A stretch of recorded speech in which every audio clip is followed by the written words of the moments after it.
school, and Oh, yeah. Friday was our last faculty meeting. Graduation's tomorrow night, so I'm finally landing this plane for this year, and it feels really, really good. I Awesome. love the kids, and we've got a great faculty, and it's really great to be done every year. Sure. Last day of school was always my favorite one, to be honest. There we go. There we You go. know Well, what? we spend every week, we have 15 minutes at the end of the school week doing announcements, apologies, and appreciations. And this, for our very last day of school, we had an hour-long version. And mostly kids just appreciate each other and their guides. And it's just really sweet and warm. And insofar as there's a stereotype of teenagers as being kind of cynical and hard and self-indulgent, our kids, we've created a culture, or supported a culture where kids are just warm, authentic, and loving. It's quite wonderful. That's awesome. I can tell you at your average school in Hawaii, circa 80s and 90s, if you had a last day of the year to tell the teachers what you really thought. Would not be an appreciation. Hey, Alana, how are you doing? Hey, come. Alana, you're on camera. Watch out. Sit down. Sit on my knee. Dad. No, we're not doing. We're hanging out with Uncle Mike. We're not doing anything else. Come on. Hey, Alana, can you say hi? Hi. Hi, how are you? Hi. I'm good. I hear you know how to read. You are learning how to read. Is that true? Yes. Wow, that's so exciting. I think reading is one of the most fun things on earth, and I'm so happy you get to learn how to do it. Yeah. So we bought that game Set. Yes. And it arrived in the mail, and I show it to Alana, and first thing she does is read it. Yep. Set like a champ. So we're off to a good start. Excellent. Have you had a chance to figure it out yet?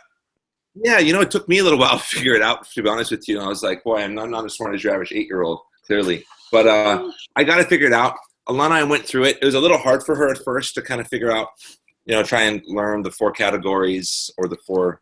Yeah, that's what I was thinking. It's maybe a little early, but you could probably do a super simplified version where maybe you just take, I forget what the simplest version is, but super simple, maybe 2 different kinds of sets or something. Right. Sorry, I'm being distracted. My son just spit up everywhere, so I'm trying to wipe it. Right. Welcome to fatherhood. It's not the first time today. Anytime I go in somebody's car and they apologize for the car being dirty, I say, "Hey, I had kids. You haven't seen anything." Exactly right. Yeah. Exactly. So we're playing Set, and she's into it. She wants to understand the patterns because she likes pattern games. There's a lot of those on her iPad. I saw that Set also has an app that I'm probably going to look into getting to for her. Although I do like the fact of sitting around and having the family play with her. Oh, yeah. And once you get going, of course, then there's the laughing and the dynamic and so forth. Right. But I think my next step with Set is to show her 3 cards and say, why is this not a set? There you go. Exactly. Something like that. Or maybe we'll try and do a game where we'll do 2 categories, color and shading or something, or number and shape. Yep. Just trying to simplify it for her. So just a really simple thing I may have explained before, but I find it useful. There's something called concept teaching, where in order to learn a concept, and this kind of gets into philosophy and categories and all sorts of things, but in order to learn a concept, we point to 2, 3, 4 different versions. Oh, this is a dog. That's a dog. You mean the Great Dane and the Weimaraner and the Dachshund are all dogs? Yeah, they're all dogs. Or, tables, big tables, small tables, coffee tables. Oh, those are all tables. And so our minds figure out what's in common. And then the next step is to see what's not a dog or not a table. And, in my Socratic questioning, I do that, and Socrates did in a certain sense as well. What is justice? Is this kind of an action? If I steal, is that just? No. If I, divide things fairly, is that just? Well, yes. So, just as a simple kind of way to think about things, and obviously you could do it with Set too. What's a set? Well, this one's a set, this one's a set, this one's a set. Oh, this one's not, this one's not, this one's not. And you can just do that everywhere. And, for me, a lot of learning, which I think is not adequately recognized, is developing new categories in the mind. People think that vocabulary is simply a word, but I see, beyond, well, I would say even concrete things like tables and chairs. It's an abstract category. And so, you read what irony is in the dictionary, and if you're a 6th grader, blah, blah, blah, what? You know, Yeah. it Irony really is a diabetic being killed by an insulin truck, according to my high school English teacher. What was it? I missed that. Go ahead. Go again. Irony is a diabetic being killed by an insulin truck. There we go. That's a great one. That's a great one. But you can see you That's could my need 3 or operative 4, and then some non-irony as well. Yeah. But yeah, and so I'm very big on really consciously developing categories in children's minds and helping them understand categories. And I know you're interested in philosophy. What makes philosophy interesting is the boundaries between categories. Yeah. I mean, set, it's pretty clear. Either it is a set or it's not. Although, actually, what makes the game interesting is, as you say, it can take a minute. There's some that are obvious. The 3 green, if they're all 3 green things of the same kind, that's pretty easy. But I think one of the reasons it's a great abstract thinking game is you have to learn to differentiate, shapes and colors and categories and patterns to become quicker and quicker at ever more abstract sets. Right. Yeah, and you probably have to learn to take a risk if you're not sure on something, especially as a child, to try and beat your parent. Absolutely. Yeah. But the other thing is, I think once your mind kind of groks the category, then I think you can be really fast. And so I have a hypothesis that children can grok new categories, can create and refine new categories in general more quickly than adults. I sort of think that adults at some point, and we certainly see this in politics, kind of get stuck with certain categories in their heads.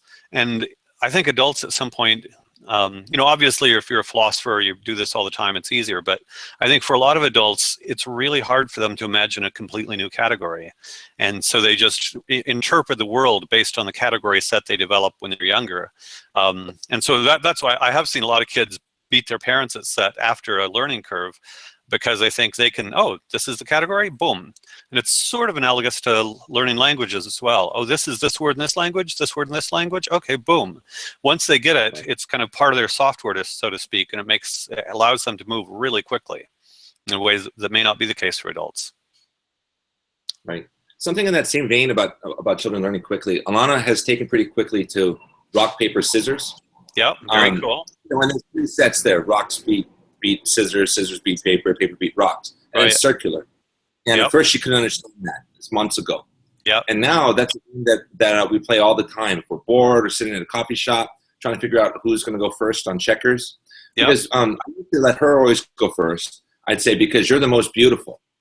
And then, there we go. Now she's old enough to understand differently. And she's like, well, I should go first because I'm the most beautiful. I thought to myself, well, isn't that sexist? So I said, we got to think of a better way, Alana. No beauty privilege for you here. There we go. Yeah, and at some point, you're going to want to go first, or her brother has to go first, or whatever. We need. Yeah, but now she has to earn it. Every time we play a game, she has to do rock, paper, scissors. But she's really grasped it, and she has strategies in her mind where she's going rock, scissors, paper. She's trying to mix it up to beat. Oh yeah. She's better at that than almost any other game. She has a real strategy in her head, and she's genuinely disappointed when it's a tie or she doesn't win, because she's thinking about it. So whereas everything else, I would assume you're counter strategizing, and now that you know she's strategic, yeah. I managed to win about 5 out of every 7. Oh wow, there we go. But she's going for it. How about tic-tac-toe? Do you play tic-tac-toe at all? Yeah, we do. That's the other coffee shop thing is that if we're ever bored or I feel like she's been watching too much TV or something, I just turn it off. I grab a piece of paper, wherever we're at, and go, let's play. And it's like Connect 3. I tell her it's like Connect 3, kind of, because we play Connect 4 a lot. Yep. And I only started doing tic-tac-toe with her a couple of months ago. Hindsight, I should have done it sooner, but for whatever reason, I didn't.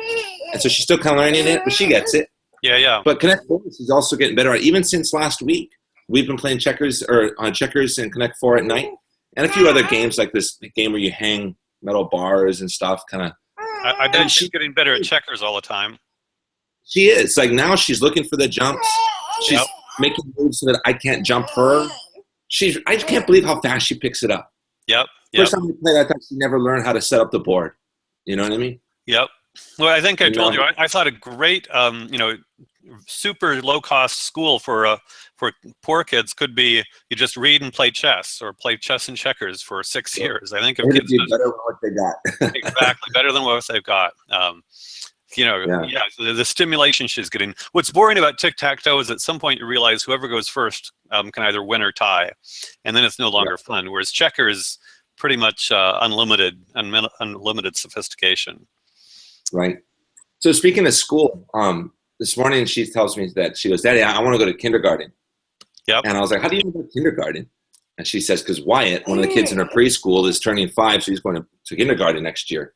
Yeah. She says, "I want to go." "What's kindergarten?" She goes, "It's school for big kids." I'm like, "Why do you want to go?" And she gives me this look. Like I just asked the world's dumbest question. Yeah. To her, school is just nothing but hope and change. Well, I think there is, yeah, it's funny, even at that age, the word status sounds funny, but in a certain sense, yeah, it almost sounds like a status move up for her to get to go to school and be one of the big kids. And, I think we're kind of programmed to do what our tribe does. And even at the age of 4, our tribe goes to, school at 5. So it's an honor, so to speak. Yeah. No, absolutely. And she's into it. So we'll see, at this point, we're worried that not putting her in a school of some sort would just be crushing to her spirit. Well, you're looking at not for this coming fall, but for fall of 2017? Yeah. So we have a little bit of time. We'll probably keep her in that same Spanish immersion school, Yak Academy program. She's done very, very well there. I got to tell you one quick anecdote. We're driving through town one day, and I see a new bar restaurant on a corner that I hadn't seen before. Yep. And En Control, which poorly pronounced, right? But it's a Spanish word. There you go. And hey, Alana, how do you, or so, what does this word mean in Spanish? She doesn't even look at the sign. She's looking out the window and she says, "I found something." Like she knew exactly that En Control means. Like, and however she translates it like that. Yeah. Like, that's a silly question, Dad. There we go. Spanish is getting pretty good. Excellent, excellent. It looks like you've got a fellow there who's a little bit energetic. One of the things we might talk in a future call about is maybe organizing a group of homeschoolers or unschoolers to do a kind of kindergarten preschool thing, and you can even brand it for Alana and her peers as this is the big thing. So if you don't want to do a local existing one, you guys could make it happen. To set that up. There's a girl here who would want to do it, although she is in a school program, and she probably will be. Her mom's a single mom, so that's kind of their best option at the moment. Yep. But if there's anyone else in your network that would want to do it, Alana would love to network with us and children and learn and share what she does and learn from others. She really does love that stuff. Did you connect with Jordan? I connected you on Facebook. Yeah. Right. Okay, so that's one possibility. We'll keep cultivating. That sounds good. Okay. He's actually he talks when I'm talking. What's that? He's just trying to keep up. There we go. It looks like we're both had our call and plenty busy. So have a great week, and we'll talk hopefully next Sunday.